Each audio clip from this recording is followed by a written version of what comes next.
El plan sistemático de desaparición y exterminio, perpetrado desde la cúpula de las Fuerzas Armadas entre 1976 y 1983, bajo el nombre de Proceso de Reorganización Nacional, tuvo una fuerte complicidad en el plano político, social y judicial.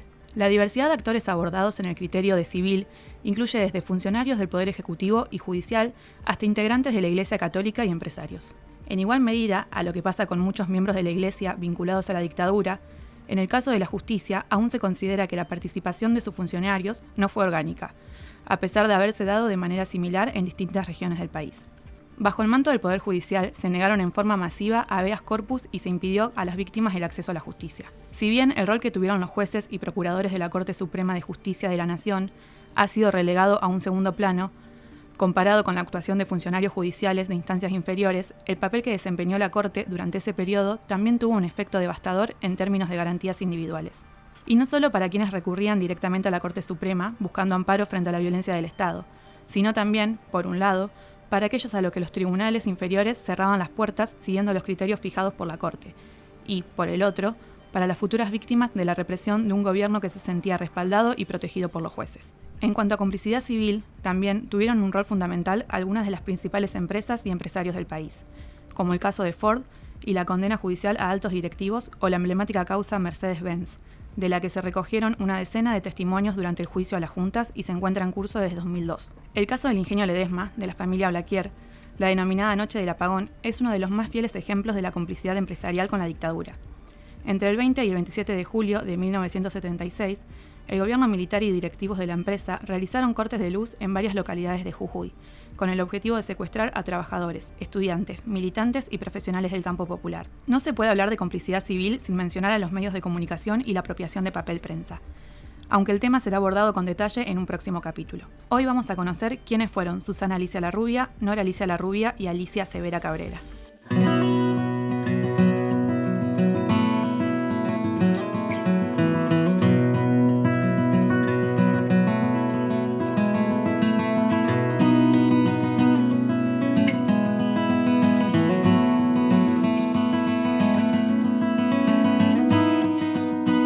¿Cómo era tu relación con las chicas?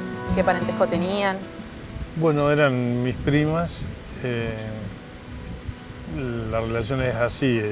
La madre de ellas era hermana de mi papá, era la única hermana de una familia que eran como 6 hermanos y mi tía Alicia, la madre, era la única hermana de mi viejo, de mi papá. Y bueno, una relación de primos, eran los primos como más importantes porque vivían en otro lado, vivían en La Plata y era como una cosa. Bueno, en esa época viajábamos, me encantaba ir, jugábamos con mi prima, jugábamos juegos de niños, qué sé yo, jugábamos que éramos con muñecos y cosas de niños, o sea, pero esto es, que te digo, es con Susana, que es la más chica, con quien yo tenía más afinidad. Nora era unos años mayor que yo, siempre nos llevamos bien también, pero no teníamos una afinidad.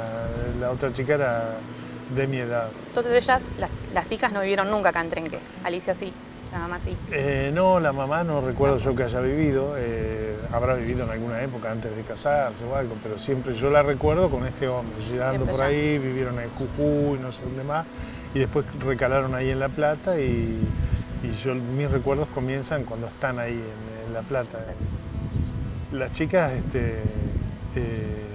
venían también acá a Trenquelao un par de veces al año. Había como un contacto familiar donde era común que, aparte cuando alguien de toda la familia tenía que ir, normalmente se llevaba a todos los sobrinos para que fuéramos a jugar con estas cosas se hacían, ¿no? Bueno, una familia que en ese momento le iba más o menos bien y podía hacer esas cosas, supongo, ¿no? ¿Y ellas, ya cuando eran chicas, se podía ver que les interesaba la política o a la mamá de ellas porque era más grande, o vos como que eso todavía no? No, mirá, la transformación de mi tía Alicia da para hacer una película también, porque ella era una mujer sometida al marido, dócil, que tenía miedo hasta de hablar delante de él. Él era un tipo medio violento, autoritario, tenía todas las características de un militar. Y la tía no, la tía era una señora, que siempre andaba así, como en un tono menor, digamos, una señora de batón, no se tenía el pelo, rápidamente se puso canosa, parecía siempre mayor de lo que era. Bueno, esa era mi tía y después ella empezó a crecer y a transformarse y a actualizarse y a hacer cosas como si fuera una compañera de sus hijas. Acompañó el crecimiento de ellos a medida que ellas fueron empezando a interesarse por las cuestiones sociales. Creo que el acercamiento de ellas a lo social y a lo político creo que comienza a partir de la iglesia. Ellas eran muy religiosas, mi tía y el tío también. Entonces iban a una parroquia ahí cerca en el barrio y había, justo dan con un cura que era lo que se llamaba en aquel momento tercermundista, o sea, que se suponía que era un cura con intereses sociales, hoy día sería algo así como la opción por los pobres, ¿no? Y entonces empezaron a hacer trabajos sociales, ferias para ayudar a la gente, qué sé yo, y empezaron a ir a las villas a trabajar. Y esto luego se mimetiza cuando ellas empiezan la universidad, empiezan a participar en los centros estudiantiles, en las agrupaciones, en la JUP, en la Juventud Universitaria Peronista, y a tomar cada vez más interés en lo social, en el trabajo de las villas, en lo político, qué sé yo. Y este proceso que hacen las hijas, la madre lo hace junto con ellas, ¿no? Y permaneciendo en su estatus y con su apariencia y todo, como siempre, como la señora sumisa del milico. El tipo era bastante áspero. Yo me acuerdo de escenas donde, también son otras épocas, hace muchos años, pero sí, era un tipo muy violento, autoritario. Luego, encima, pobre, se le dio por el alcohol, cuando las cosas le empezaron a pasar y se le fueron de las manos. ¿El padre de ellas estaba al tanto de esta militancia? No lo sé, eso pareciera que no, pues no lo hubiera tolerado, no lo hubiera consentido. Creo que todo esto se fue manteniendo como medio entre la madre y las hijas, y él estaba un poco perdido en su mundo. Él tenía una militancia dentro de lo que es los militares, como director o presidente de un círculo de suboficiales retirados, porque él ya estaba retirado de las fuerzas. Y entonces él trabajaba, hacía una militancia dentro de ese círculo de suboficiales. Yo estaba todo el día ocupado, él iba al centro, trabajaba, tenía una oficina, y yo creo que no estaba ni enterado él. Y si sospechaba algo, no lo sé, no lo ha dicho nunca tampoco. Si se hubiera enterado, no lo hubiera querido no permitirlo. Otra cosa que se lo hubieran dejado, ¿no? Porque finalmente creo que ellas le hacían frente decididamente también a lo último, ya cuando fueron mujeres ya que podían decidir y enfrentarlo, ¿no? ¿Y ustedes acá en Trenque sabían también o también por la situación que estaba atravesando el país y se preocupaban por esta militancia de ellas? Sí, nosotros sabíamos, ¿no? A ver, saber que ellas militaban, que estaban en organizaciones, yo sí sabíamos. Ahora que Nora, mi prima mayor, y su marido, su pareja, Carlos Cari, eran cuadros importantes de la organización Montoneros, directivos importantes, lo supe luego, mucho después, pero mucho después, ¿no? Es más, yo iba a visitar a mi tío Lito a veces cuando ya las chicas habían desaparecido, yo no sabía qué había pasado con ellas, y mi tía Alicia también había desaparecido. A mi tía Alicia la levantaron en plena calle. La realidad es que este hombre a mí me contaba cosas que a mí me hacían pensar que el tipo estaba loco. Y después pienso que no era que estaba loco, es que él sabía cosas que yo no. Él me decía, me llamó Nora de México, decía él. Y yo hacía 4 años que no la veía más a Nora y pensaba yo que estaba desaparecida, que estaba muerta, lamentablemente, ¿no? Y luego cuando transcurre toda la historia, se revela que sí, que Nora estuvo viva y residieron en México, en Paraguay, en Chile, en Cuba, no sé, en una cantidad de países. En Cuba sé que estuvieron hasta los hijos en esta famosa casa, la guardería. Estuvo la hija de una pareja amiga que ellos cuidaban, Selva, y su hijo, supongo que también, Juan. Y bueno, después me entero que mueren cuando la contraofensiva en el año 1980, pero estaban vivas, así que mi tío no estaba loco. Mi tío me contaba la verdad, me llamó Nora y todos decíamos, pobre tipo, está tomando cada vez más, y qué sé yo, ¿viste? No sé, la cuestión es que a la hija se la han devuelto a este hombre, se la dieron al abuelo, a su nieta, por la simple razón de que él era un milico que, sin ser un oficial de carrera, era un tipo notable entre los militares ahí. Y les habrá dado lástima, no sé, y le dieron la hija. Una cosa, en vez de regalársela a alguien o apropiársela como hacían en otros casos, se la dieron a él, ¿no? Este hombre luego no la pudo criar, él estaba solo, estaba mal, no estaba bien ya.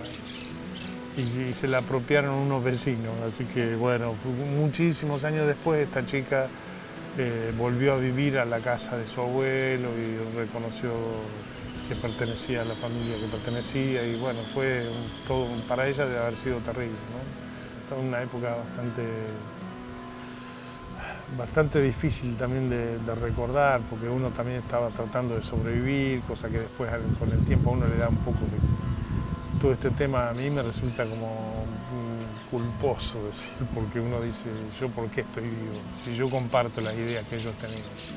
Ellos simplemente eran gente que luchaba para cambiar la sociedad de la única manera que se concebía se podía hacerlo, en un país donde la democracia era una farsa que no había existido nunca realmente. Desde el año 46 al 55 fue la última experiencia y lo voltearon, y todo golpe de Estado y elecciones con proscripción. Entonces la gente que quería cambiar el mundo hacía lo que hicieron ellos.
Y por ahí, ya que mencionabas a la sociedad como que no estaba preparada o que no todos apoyaban esta causa, vos acá en Trenque, hoy en día, con todos estos años que han pasado, ¿cómo ves que reciben a la memoria de todos los compañeros desaparecidos de acá de la ciudad? Pues hay de todo, pero en general hay un respeto en la mayor parte de la sociedad por esta gente, ¿no? que hicieron, que pusieron el cuerpo por nosotros, donde nosotros no lo poníamos, digamos, ¿no? ¿Y las historias particulares de ellas tres acá en Trenque, vos sentís que la conocen, que se conocen, o como que pasan así como los desaparecidos de Trenque y no? Mira, sí, ahora gracias a la Comisión de Derechos Humanos, que los ha levantado como gente que son desaparecidos, que tienen familia acá en Trenquelauquen, como si fueran de Trenquelauquen, y me parece bárbaro porque es una forma de que se los recuerde también en la ciudad y que se visualice que hay más gente, que no son 4 desaparecidos, o sea, que hay gente que murió muchísimo, y que eran muchos los que luchaban. Eso me parece muy valioso. ¿Cómo te gustaría que los vecinos de Trenquelauquen las recuerden ellas tres? Como gente que dio la vida por los demás, en un mundo egoísta y egocéntrico, donde los valores solidarios tienen cada vez menos peso. Entonces, en un mundo así, ¿cómo no voy a querer que se recuerde a la gente que fue capaz de dar la vida, que es lo más importante que cada persona tiene, para mejorar la situación de todos los demás, ¿no? Porque el país somos todos, o sea, eso hay que entenderlo como un montón de gente. El país es eso, los que lucharon para mejorar la vida de todas estas personas. Yo creo que es justo que deban ser recordados. Entonces es útil el mensaje que deja la militancia y la entrega de gente como mis primas, ¿no? Esto es una cosa que tiene que ver con la lucha y con las cosas que han pasado, que para mí es bastante difícil de explicarle a la gente por qué a mí eso me importa, ¿no? Me importa básicamente porque esa gente se quedó sin vivir. Mi prima tendría la edad mía, hace 50 años que está, o sea, 40 y pico de años que está desaparecida, que la mataron. Entonces, cuántas cosas viví yo que ella podría haber vivido, cuántas cosas más podía haber hecho, tenía muchísimas pilas. Estoy hablando de Susana, que era la más cercana a mí. Qué sé yo, es así, son las cosas que han pasado en este país, que espero que no se repitan. Alicia Severa Cabrera fue secuestrada en La Plata el 21 de julio de 1978. Sobrevivientes la vieron con vida en los campos de exterminio La Cacha y el Vesubio. Permanece desaparecida. Susana Alicia Larrubia y su compañero Juan Adolfo Coloma Machuca fueron capturados el 11 de diciembre de 1978 y llevadas al centro de tortura y exterminio El Olimpo, en el barrio porteño de Floresta, donde algunos sobrevivientes lo vieron con vida hasta enero de 1979. Nora Alicia Larrubia fue secuestrada y desaparecida junto a su compañero de vida y militancia, Carlos Segismundo Caris, el 13 de septiembre de 1980 por miembros de la dictadura cívico-militar. No hay testimonios de sobrevivientes que los hayan visto con vida en algún centro clandestino de detención, tortura y exterminio de personas. Permanecen desaparecidos.